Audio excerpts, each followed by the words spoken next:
Hello, this is Tom, aka Gedeon here for Star Frontiers Gamer. Today we're going to talk about using Clix miniatures in your sci-fi gaming. Why would you use Clix in your sci-fi gaming? Go. Right here we have, this is Clix Nick Fury. Now this particular one has got a spacesuit looking kind of dealio here and the bubble helmet. I just love the bubble helmet. And bubble helmets kind of say Star Frontiers. May not work for other sci-fi properties, but man, because I can think of actual art in some of the Star Frontiers products that had bubble helmets, and so I mean, it's just this guy's cool. But what other reason? Well, then there's Cyborg Eddie.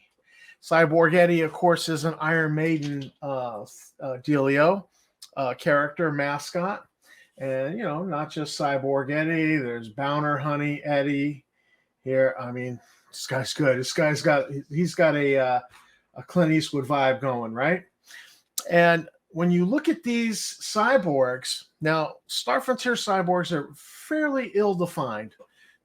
When you look at Cyborg Eddie, and when you look at Bouncer Hunter Eddie, these guys scream cyborg to me. I mean, I really feel like these guys have to be the epitome of a Star Frontiers cyborg. And if they're not the epitome, they're really a good choice. So it turns out that Clix actually did a great series of the Iron Maiden mascot Eddies and all his different incarnations as a Clix figure. And so you can go out there and purchase these. Now, here's the thing about Clix is that these Iron Maiden ones, these are like a special edition kind of thing. And so the price can be a little bit high on the auction sites. But when you get over here to like a Nick Fury, or let me just switch up on the camera here. A lot of these generic. There's a Nick Fury, but a lot of these generic Clix, they sell for $1. You can get them for $1. Well, that would be post inflation, pre-inflation prices, but. So, all right, let's say they went up 100% and it's $2. It's still not a bad price for a generic figure that looks like he would work in a sci-fi setting. He's plus there's Star Trek Clix. I mean, there's just such a wide variety of general Clix. I mean, I'm looking for some of the extras. I don't know where I misplaced them, but there's just such a wide variety of the Clix that, and they're pre-painted. So you can actually just rebase them. I suppose you could use them with, the Clix base. To me, it's ugly. It's oversized. I don't like it. So I automatically rebase. And I'm going to cover that in this video. But what we're not going to cover is stripping the paint or repainting them. That's a whole nother tutorial. And so we're just going to focus on straight up rebasing of these. And I'm going to show you a couple of different techniques in the process of the video, because in the end, I had to have, not only did I have to have, you can't see this guy. I had to have Ultron. Such a nice looking robot. I mean, yeah, it's Ultron, but devoid from anything else with the Marvel Universe. It just looks like a robot, a menacing kind of robot. And so I was like, I got to have Ultron in my collection of minis for Star Frontiers Gaming. And, I have to have Cyborg Eddie. So I actually bought 2 of these just for the schnitz and giggles of it. So let's get right into the actual tutorial. This here is just, quick little video of just some sample guys. And now here's here's where you start. You start with the individual, and you need some wire cutters, and you start cutting it away from the base like this, where the flat back of the wire cutters is. Yep, and he just went flying. So you now have this integral base, and I'm so anal that I've got to trim this away and base him. Now, let me just pause that. These bases that I'm using, that you see here, I've prepped some with some primer. These are actually Star Wars Legion bases. They are it's premium trooper bases.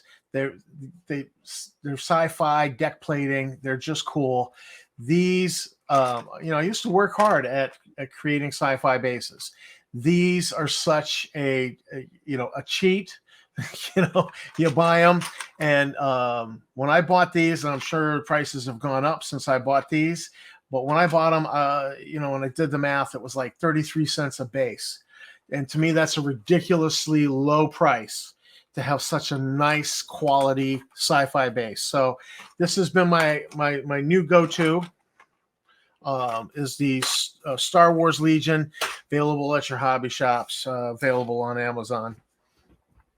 So right here, I've grabbed, I dispensed with the wire cutters, and these are so here I am trimming away the base with these cutters. Now, these are a hobby cutter for cutting away.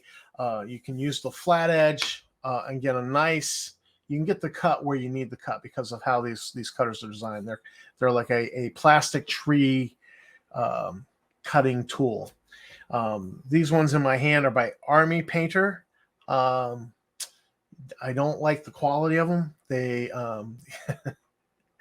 if you forget to put them down and pick up the wire cutters and you cut wire with these, you're in for damage to the blade. I've already damaged the blade, and I've already put new cutters on order. So I don't recommend those. The Army Painter just didn't seem top shelf.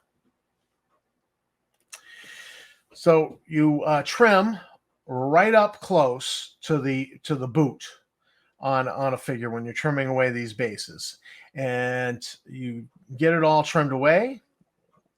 And then next you want to get the X-Acto knife in there, and you start cutting the edge nice and smooth, and then you're going to cut the flat. You're going to make a flat cut across the bottom of the boot, like so. And what this does is this gives you a nice flat surface to glue against the base, but I don't stop there. So we're going to get this other boot cut with the razor blade. I'll jump us forward. And you can use the razor blade to trim.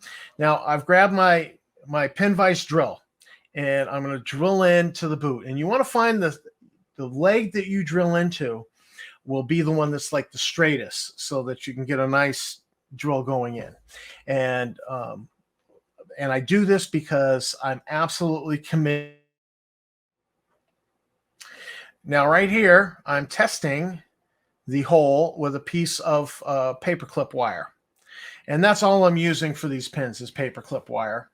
And I'll demonstrate, you drill through the base where, after you've put the figure on the base, and you say, all right, I'm going to need a hole here because that's where that foot is going to be. Almost never will the foot be in the exact center. Will the pin be in the exact center? Let's jump this forward. Oop. So I'm just using the needle nose pliers to just form and manipulate this little piece of paper clip. And sometimes you need two pairs of needle nose to get the leverage, especially when you've been trimming that.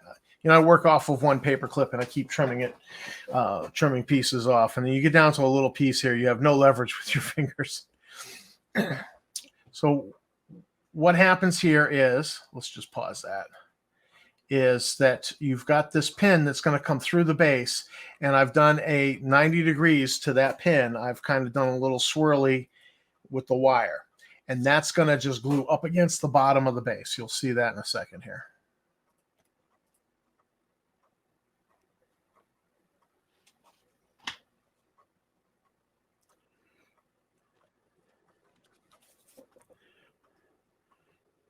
Now, I'm not actually test fitting the miniature to that because I've already put the miniature on that base, and I already know about where I want that foot.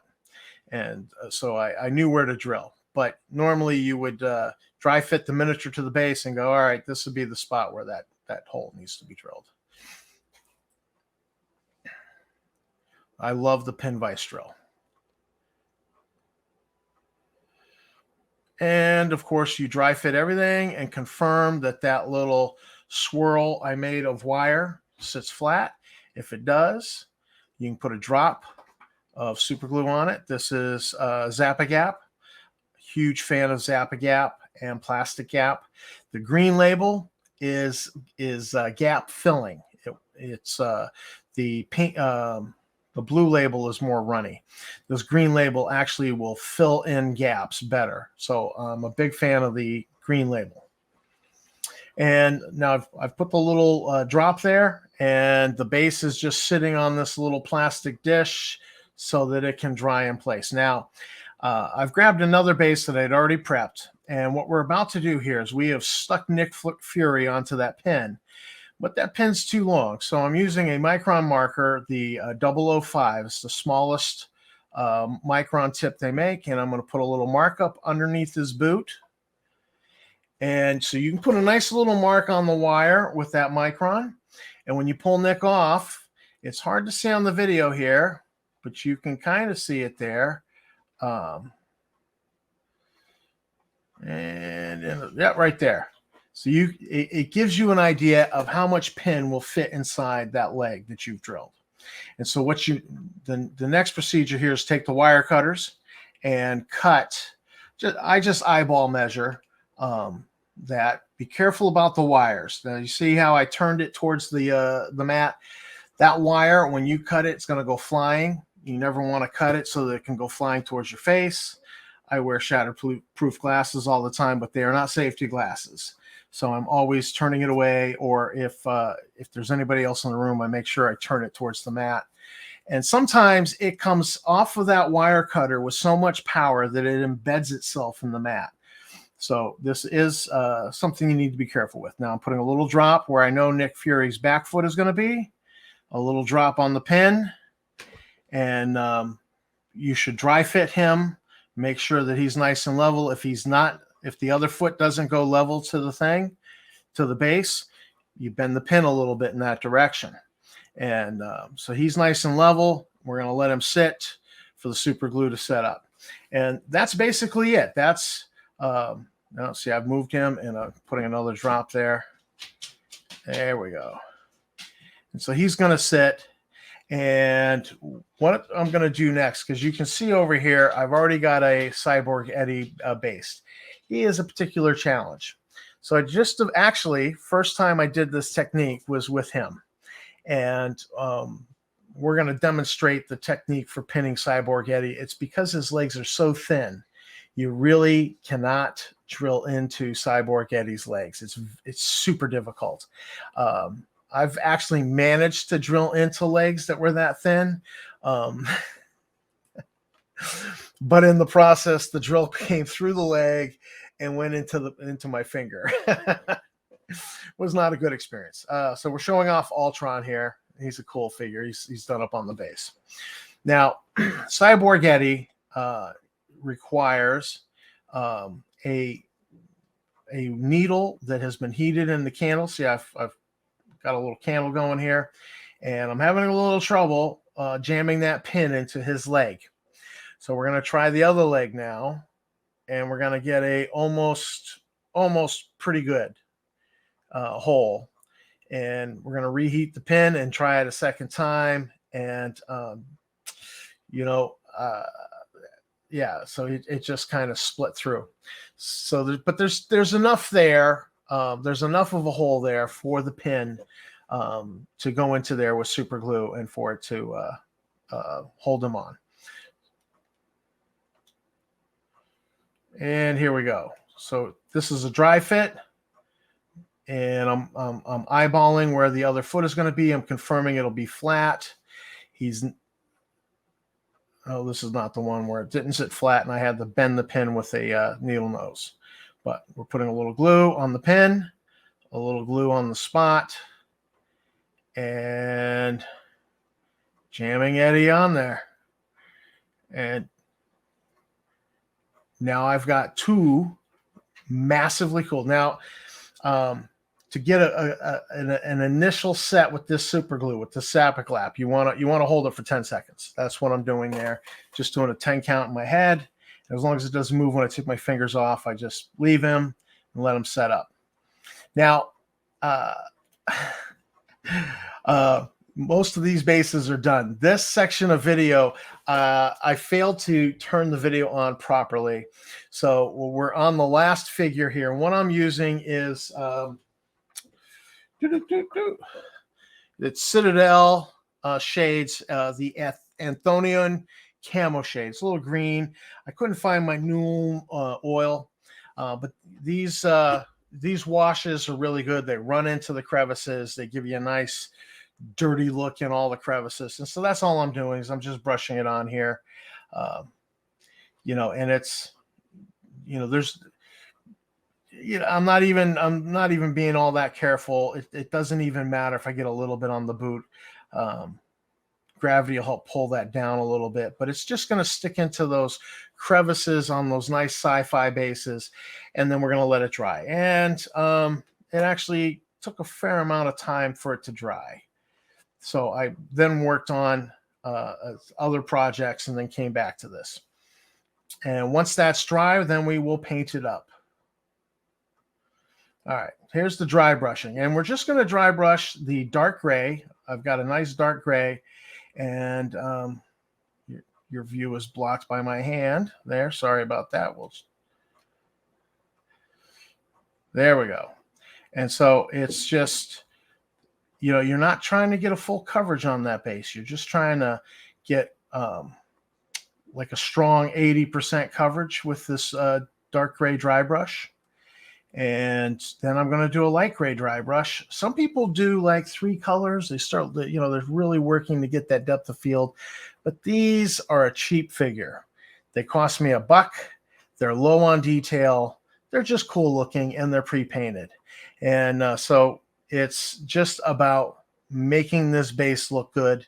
And again, I'm totally down with using these premium Trooper bases just because they look good, and ultimately they only really cost me 33 cents a piece. So I was totally down with that.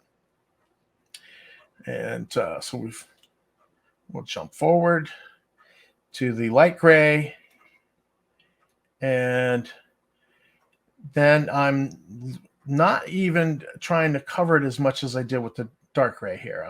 It's just a little bit of light, trying to get that mottled look on the metal. And so these are very much not a Death Star, very clean looking. These are a grungier looking base is what I'm trying for with this, since this is Star Frontiers. Now, when you're finishing, this is just a professional little dealio here, a little bit of black, and you clean up the edges of these bases. They just look so much better when you do that. And so you paint the edges black. Now, one problem you have here is I have 2 identical Nick Furies. I have 2 identical, Cyborg Eddies. So what I do then is alternate color, so that if I've got both Cyborg Eddies on the table, one's got a red lined base, and one's got a black lined base. Same for the Nick Fury figure as well. The other thing that you could do is you could strip the paint from these. That's easily done with a nail polish remover, and just soak them in that and brush them up with a brush to get the paint off, and then reprimer them and repaint them. That's and then you could then paint them in different color schemes. Now, what to do with these bases? This is one I just discovered this little idea this year, and I thought it was cool. So what I'm doing here is I'm creating a wheel counter. So we're going to paint this dial white. And now what I'm doing over here is I've grabbed a second one of these, and I'm outlining the area. I'm outlining this area, practicing drawing numbers so that I know where the numbers are going to go in relation to these little grooves. See all these little grooves around the wheel base there? I need to eyeball off that because I've painted over everything that's on that dial. And so I'm just eyeballing it with those grooves to write in these numbers. And when you finish this up, there will be 12 numbers on there. And now when you're writing with a micron marker, that's a permanent ink. So once it dries, it's permanent. And now I've put the base, the second piece back on that little dial, and I'm cutting away the little bits and chunks that are there from the integral base that were left. And it's not working well, so then I switched up to a file, and I just started filing that bad boy down. And then after a bit, I thought, oh, take it apart. So you're not dirtying up your tile underneath. And then I finished filing it down. Once it's filed, took it outside and spray painted it with primer. And you click your back together, just a little bit of pressure with the fingers, and boom. And now I've got a click base with numbers, and so it's a countdown clock. So I might, every turn I just advance that one number back down towards 1. So we'll set it on, say, 5, and in 5 turns something happens. And now here are the all the miniatures I rebased. 2 Eddies, 2 Nick Furies. I forget what this guy's name was. He was just some random $1 HeroClix. Ultron. Again, I don't think I paid more than $1.25 for Ultron. And just a cool figure. So that's how I go about rebasing HeroClix. When I first started collecting minis, I probably would have looked at HeroClix and been like, no. But they produce so much that's of so much value to a sci-fi gamer, because fantasy and history figures dominate the market. Sci-fi does not. So you come across these HeroClix and you come across one that's like, oh, that's cool. You're like, I got to add that because that's a cool figure to have. There's a HeroClix She-Hulk figure. She's wearing like a black cocktail dress, and I think has a cape and a briefcase, but green skin. So that's a figure I kind of earmarked in my head, like I need some corporate lawyers. This one I would strip and just repaint, so she's not the She-Hulk with the green skin. But if you're doing Star Trek, there are people with green skin. So that She-Hulk figure would be like an Orion who's like a lawyer or a business person. Would totally work that way. You wouldn't even have to repaint her. So I do mine HeroClix. I was at one point even packaging together Star Trek HeroClix, rebasing them, doing some head swaps so that I could have the Andorian head onto a regular uniform, paint the hands blue to match the head. And so now, and I was doing these custom crews for Star Trek Adventures and selling them. And, but the goal was always got to find a HeroClix for $1, because sometimes it'll be like, oh, this is Spock, so you got to pay $3 for that, or like Cyborg Eddie, I had to step up and pay more for Cyborg Eddie. He's desirable, and he's not so common. He's kind of like a special edition thing. Nick Fury was much easier to come by. So you watch the auction markets. I've actually bought these at flea markets. Somebody had a box and they were like $1, $1 each one. So then you're going through the ones that in your head are the ones that people demand a little higher price on the auction sites. So you start looking for those. But it's to me they're a great resource. And if you don't like painting or you don't feel confident about your painting, this is a good place to start with the hobby. So this is Tom for Star Frontiers Gamer. Thanks for watching. Thanks to my subscribers. You guys are great. And I will see you in the frontier.